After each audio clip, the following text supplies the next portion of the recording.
خواتین کا ایام کے دوران آیت کریمہ اور اذکار پڑھنے کا حکم۔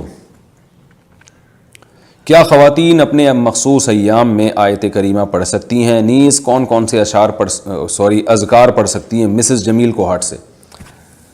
دیکھیے، قرآن کی وہ آیتیں جن میں دعا کا معنی ہے یا وظیفے کا معنی پایا جاتا ہے، جو صبح و شام جیسے پڑھے جاتے ہیں، یا رقیہ کا معنی جیسے دم کے طور پر سورہ فلق سورہ ناس پڑھی جاتی ہے، تو یہ آیتیں، یا اسی طرح آیت الکرسی ہے، تو یہ آیتیں یا یہ جو قرآن کی دعائیں ہیں، دعا کی یا رقیہ یعنی دم کی نیت سے حالت حیض میں بھی پڑھی جا سکتی ہیں۔ جیسے ربنا آتنا فی الدنیا حسنہ، یہ دعا جب لوگ پڑھتے ہیں تو تلاوت کی نیت نہیں ہوتی۔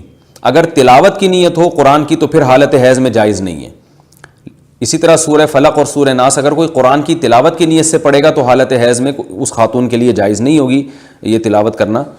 لیکن اگر دم کی نیت سے، جیسے رات کو سوتے ہوئے سورہ فلق سورہ ناس پڑھی جاتی ہیں 2 صورتیں، یا آیت الکرسی پڑھی جاتی ہے، یا سورہ بقرہ کا آخری حصہ پڑھا جاتا ہے، یہ دم کے طور پر یعنی جنات اور شیاطین سے حفاظت کے لیے پڑھا جاتا ہے، تو اس طرح کے جو مسنون اعمال ہیں، ربنا آتنا یا آیت کریمہ مصیبتوں سے بچنے کے لیے پڑھی جاتی ہے، تو یہ سب حالت جنابت میں بھی جائز ہیں اور حالت حیض میں بھی جائز ہیں۔ ان کے لیے پاک ہونا ضروری نہیں ہے، کیونکہ یہ جب پڑھی جاتی ہیں تو قرآن کی ایز اے تلاوت نہیں بلکہ ایز اے دعا پڑھی جاتی ہیں، تو ایز اے دعا سورہ فاتحہ بھی پڑھ سکتے ہیں۔